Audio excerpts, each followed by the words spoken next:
पुण्यातला गुंड निलेश घायवळवरून मंत्री चंद्रकांत पाटलांवर आरोप होत आहेत। मात्र आठवडा उलटूनही चंद्रकांत पाटलांनी त्यावर उत्तर दिलेलं नाही।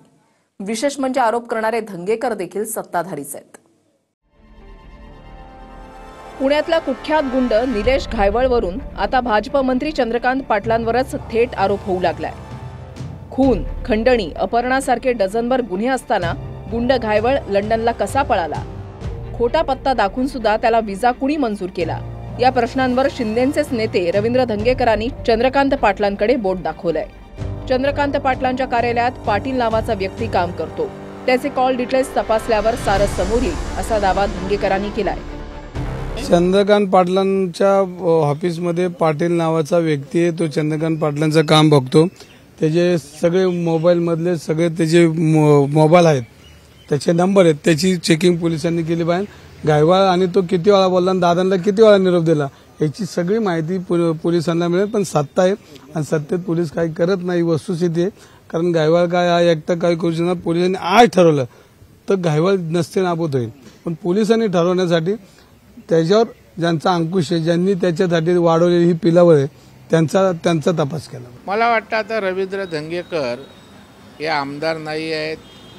आता त्यांना प्रसिद्धीसाठी रोज माध्यमात राहावं लागतं आणि मग असं काहीतरी काढलं नाही तर तुम्ही दाखवणार नाही। केवळ प्रसिद्धीच्या हव्यासापोटी अशा प्रकारच्या एक गोष्टी काढून आरोप करून चर्चेत राहायचं, या पलीकडे त्यांच्या स्टेटमेंटला काही किंमत अर्थ आहे असं वाटत नाही। आश्चर्याची बाब म्हणजे धंगेकरांनी आरोप करून आठवडा उलटत आला तरी भाजपचे मंत्री चंद्रकांत पाटलांनी यावर प्रतिक्रिया दिलेली नाही। त्या उलट काल जेव्हा रोहित पवारांनी गुंड घायवळवरून पाटलांवर टीका केली तेव्हा उत्तरात पाटलांनी संतापून उत्तर दिलं। रोहित पवारला काय कारणमंद आहे? लय नेता व्हायला लागला, जरा तरी स्वतःची पद सांभाळून घ्या रे बाबा। काय म्हणाला? टोळी युद्ध होत आहेत पुण्यामध्ये, त्यावर दादा बोलला। मला रोहित पवारने शिकवण्याची वेळ आलेली नाही। निलेश घायवळ विषयामध्ये मी काय केलं ते काही जाहीरपणे सांगू काय? आपोआप लुकआउटची ऑर्डर निघाली काय? यांना प्रत्येक वेळेला ढोल वाजवण्याची सवय, आम्हाला नाही सवय। गुंड घायवळच्या विरोधात लुकआउट नोटीस आपल्या प्रयत्नाने जारी झाली असा दावा चंद्रकांत पाटील करतायत। मात्र मूळ प्रश्न त्याला पासपोर्ट मंजूर कसा झाला आणि तुमच्यावर होणाऱ्या आरोपांचं काय, यावर मात्र चंद्रकांत पाटलांनी अद्याप स्पष्टीकरण दिलेलं नाही। एका अपघात प्रकरणात गौतमी पाटीलला उचला असं काल चंद्रकांत पाटील फोनवरून पोलिसांना दरडावत होते। पण गुंड घायवळ पळाल्यानंतर मंत्री पाटलांनी कोणत्या पोलिसाला दम दिल्याचं अजून ऐकिवात नाही। दुसरीकडे या प्रकरणातही सदाभाऊ खोतांनी प्रस्थापित विरुद्ध विस्थापित हे नेहमीचे शब्द वापरून मंत्री पाटलांचं समर्थन केलंय।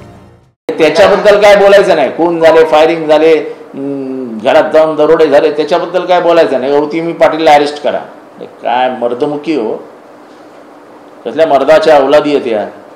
ज्या पक्षाकडून मला कधीच अपेक्षा नव्हती की एवढी पातळी सोडतील, तर त्याच सुसंस्कृत भारतीय जनता पक्षाच्या काही लोकांच्याकडून जी भाष्य येत आहे ही आश्चर्यजनक आहे। हे जे वाचाळ वीर आहेत हे कुणाचे आहेत?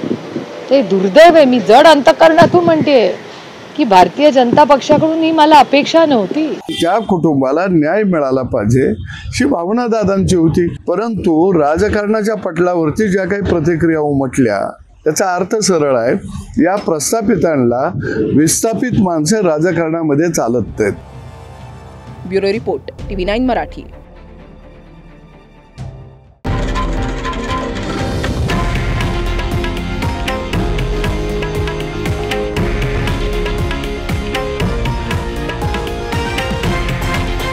हे आहे देशातील नंबर 1 न्यूज नेटवर्क आणि आपण पाहत आहात TV9 मराठी, एकमेव।